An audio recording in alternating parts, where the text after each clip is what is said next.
সমাজে মানুষ কিন্তু সহযোগিতা অনেক রকম ভাবে করে। সেবার আমি প্রথম সুপারফাস্ট ট্রেনে চড়লাম এবং সহযাত্রীদের জিজ্ঞেস করলাম দুর্গাপুর কখন আসবে, আমি কিন্তু সেখানে নামবো। তো এক সহযাত্রী বললেন, এই কি, এই ট্রেনটা তো সুপারফাস্ট ট্রেন, এটা তো দুর্গাপুর যাবে কিন্তু দুর্গাপুরে থামবে না। তখন আরেক সহযাত্রী উৎসাহী হয়ে বললেন, তাতে কি, আপনি এক কাজ করবেন, ওই স্টেশনে ঢোকার আগে ট্রেনটা খুব স্লো যায়, তখন আপনি ট্রেন থেকে আস্তে করে নেমে পড়বেন। আমি বললাম, তাহলে তো পড়ে যাবো, এভাবে নামা তো আমার অভ্যাস নেই।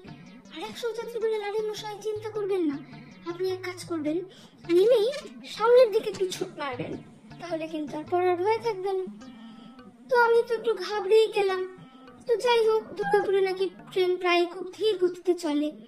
তো গাড়ি যখন প্রায় দুর্গাপুর ঢুকবো ঢুকবো করছে, এমন সময় আমাকে সহযাত্রীরা বলে উঠলেন, যান যান যান, এবার গেটের কাছে দাঁড়িয়ে পড়ুন। গাড়ি প্ল্যাটফর্মে ঢুকতেই তাদের শেখানো কথা অনুযায়ী কি করলাম, আমি লাফ দিয়ে নেমে সামনের দিকে যতটা সম্ভব দৌড়ে গেলাম। ও বাবা, দেখলাম ছুটতে গিয়ে পরের কামরার কাছে প্রায় পৌঁছে গেছি। ওই কামরার দরজায় দাঁড়ানো যাত্রীদের মধ্যে একজন কি করলেন, আমার হাতটা ধরলেন, তারপর আমার কাঁধে থাকা ব্যাগটাকে টেনে এবং আমার হাত সহ টেনে ওই কামরার মধ্যে হেঁচড়ে তুলে দিলেন। দিয়ে একজন যাত্রী বললেন, আপনার কপাল ভালো যে ট্রেনটা পেয়ে গেলেন, এটা তো সুপারফাস্ট ট্রেন, এখানে দাঁড়ায় না, আপনি তাও ট্রেনে ওঠার জন্য দৌড়চ্ছিলেন। তো এরকম সহযোগিতার কথা নিয়েই মজার গল্পটি লিখেছেন শ্রদ্ধেয় তারাপদ রায় মহাশয়।